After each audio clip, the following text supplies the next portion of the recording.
Kas vyksta su kūnu po 40? Kodėl dingsta energija, o svoris auga tarsi nuo oro? 3 dalykai, apie kuriuos nepasakys nei vienas medikas, nei vienas mitybos guru. Ir pavyzdys iš gyvenimo. Dieną nieko nenuveikiai, o vakarė jautiesi taip, lyg iškroviai vagoną cemento. Aš anksčiau galvodavau, kad čia tiesiog senatvė, kol supratau, kad kūnas man nori kažką pasakyti. Ir kūnas niekada nemeluoja. Kai gyvenime vyksta kažkas ne taip, jis prabyla per tam tikrus simptomus. Pirma, dingusi energija.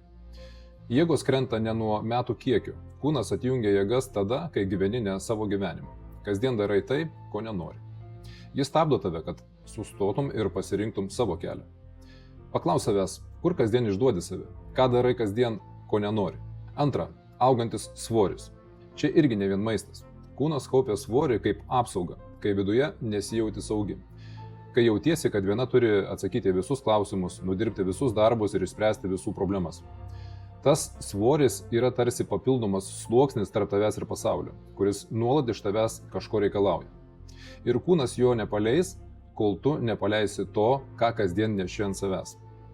Nustok tempti svetimas naštas. Bent vienos iš jų šiandien atsisakyk. Trečia. Išaušo rytas, o jėgų nėra. Miegojai, bet nepailsėjai, nes net užmigus mintis toliau dirba. Vis dar sprendi visų problemas. Neši svetimas bėdas tiesiai į savo miegą. Kūnas guli, o viduje ramybės nėra. Todėl prieš miegą pasakyk savo visoms mintims stop. Šiandien padarei tiek, kiek gali. Ir pamatysi, kaip mintis pradės po truputį tilti, o kūnas ryte atsikels pailsėjęs. Suprask vieną dalyką. Kūnas su tavimi nekariauja. Jis tave gelbsti. Kiekvienas kilogramas ir kiekviena nuovargio diena yra ne bausmė, o prašymas pagaliau save išgirsti. Jėgos ir lengvumas grįžta, kai pradedi gyventi savo gyvenimą ir save mylėti.